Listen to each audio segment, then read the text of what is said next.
as a human being, you are sovereign. They had absolutely no right to do that to him. That was a complete trespass on his sovereignty. It's very important. A society. We talk about our society. Okay, we live in a society, don't we? What is a society? Ever thought that? There is a definition. It's a pretty good one, actually. It's a group of like-minded people who come together to deliberate, determine and act towards common goals. Act towards common goals. Acts of Parliament. Acts of Parliament. A bill is placed in front of Parliament. They vote on it. They goes back and forth between Commons and the Lords and so on, and it becomes an act, doesn't it? It goes up, supposed to go up to the Queen for royal assent to become a statute. Acts. Act towards common goals. Okay. Now, how do these like-minded people know whether or not they're like-minded? Well, they inspect the published common goals. So you all live in a society, don't you? Because you believe you do, you've been told you do. Our society. Where were the common goals published? When did you see them? When did you read them? What are the common goals of our society that we live in? I've never seen any published common goals. So I don't know if I'm like-minded. I don't know if I want to be a member of our society, the one that they always talk about. Now, what is a group of like-minded people? It's a membership. Now we're simplifying what this means, aren't we? A membership. A society has members. And they join of their own free will. They inspect the published common goals and they decide, I agree with that, so I'd like to be a member of the Society for the Prevention of Cruelty to Birds. Or the RSPCA. Or the Law Society, or even the Halifax Building Society, or whatever society. I agree enough about this society, I'd like to join it, I'd like to contribute, because I've seen what it does.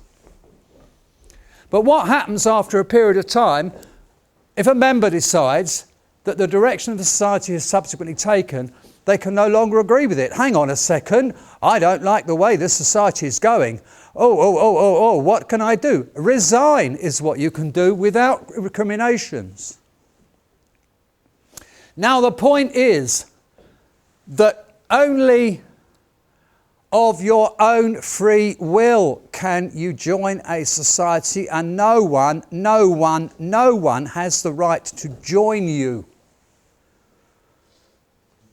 So when a policeman asks you your name and you say, I haven't got one, and he says everyone has got one, he's talking about the society. Excuse me. He's talking about the society. Oh, I'm so sorry. But by asking you your name, we've had the situation where when somebody said, I haven't got a name, he said, well, I'll give you one. Oh, yeah, and a date of birth to somebody. Fundamentally, nobody has the right to assign a name to you. This is what you get in court. Are you, Mr. Smith? No, that's not my name. Well, I think you are, Mr. Smith. We'll say the judge or the magistrate. Well, sorry, are you my mother or are you God, So what right have you got to assume my name? Well, the reason why they have to assume your name is because they can't proceed unless they proceed against your name. Anyway, so that's a society. Now let's talk about a statute. A statute is a legislated rule of a society. I'll finish at the end of this screen. all legals deliberated, determined and acted upon, that's act, isn't it, of Parliament, by the legislative body, which is the legislative body of this society is Parliament. This society, the one that no one here, I think, has made an application to join. Well, I certainly haven't. So a statute is a legislated rule of our society. Members consent to these rules by joining. When did you join our society? When did you join the society for which Parliament is making statutes? Did you look at the common goals? Did you agree with them? When did you join? You see, members consent to these rules by joining. So when did you give your consent to be fined for doing 35 in a 30 limit is the point in practice. You didn't. Non-members are unaffected. And if you didn't join the society, then you're not affected by a 30 limit. Now, you are affected by your responsibility. But I'll give you an example. Around my way, there are schools. And there are humps outside the school. And there are 20-mile-an-hour limits around, the area of the school. And when the kids are going to school and when they're coming out, even 20 is actually quite dangerous.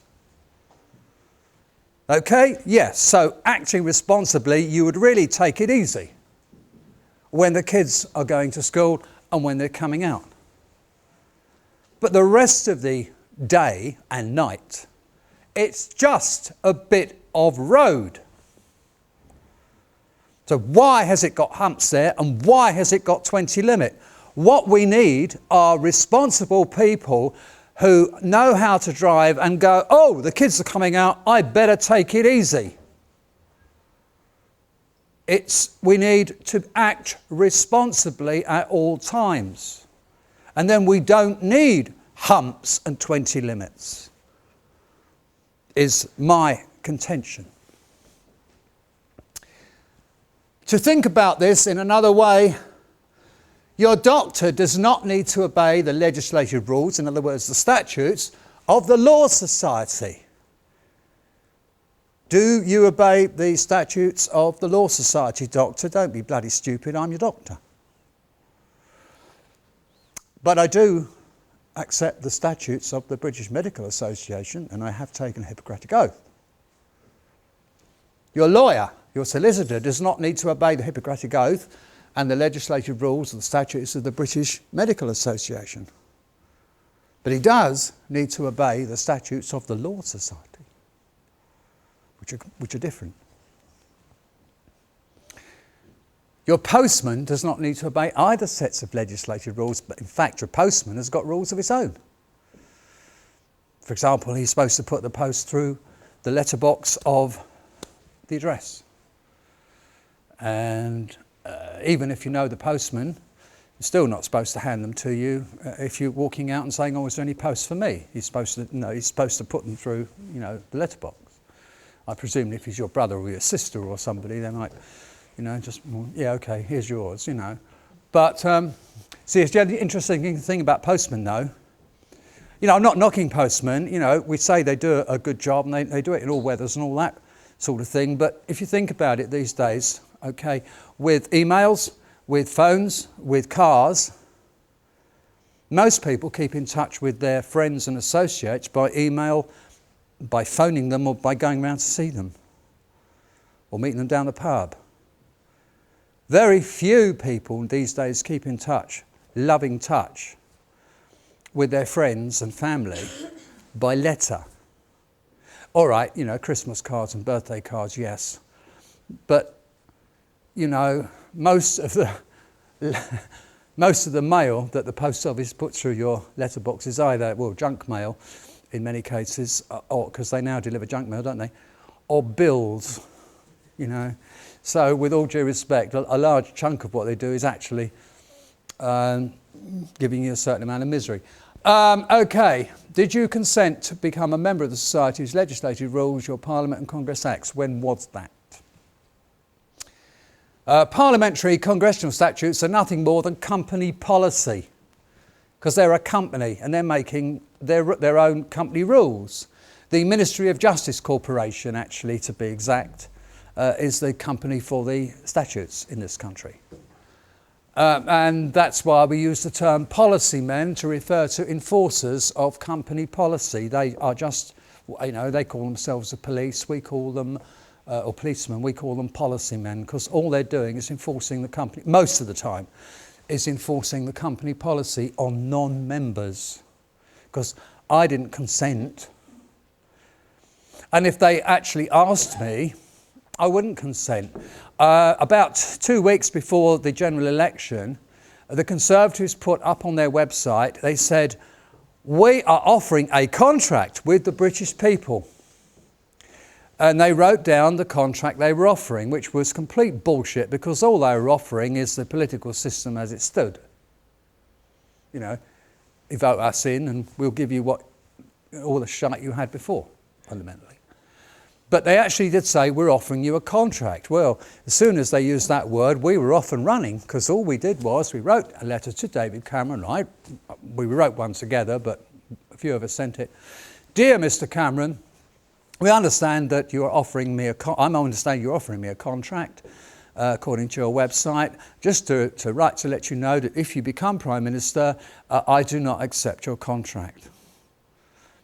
Therefore, you will not be my Prime Minister. Yours sincerely, without ill will, vexation or frivolity. And we sent them up, but obviously we didn't get a reply. But, it's now on writing that David Cameron's not my Prime Minister, and he's got a letter to prove it. Rather stupid of them, actually, to offer that contract. It was obviously a PR stunt, and it kind of backfired. I think I'm prepared to stop there if you wish to take a break. And everybody wishes to take a break, I'm sure you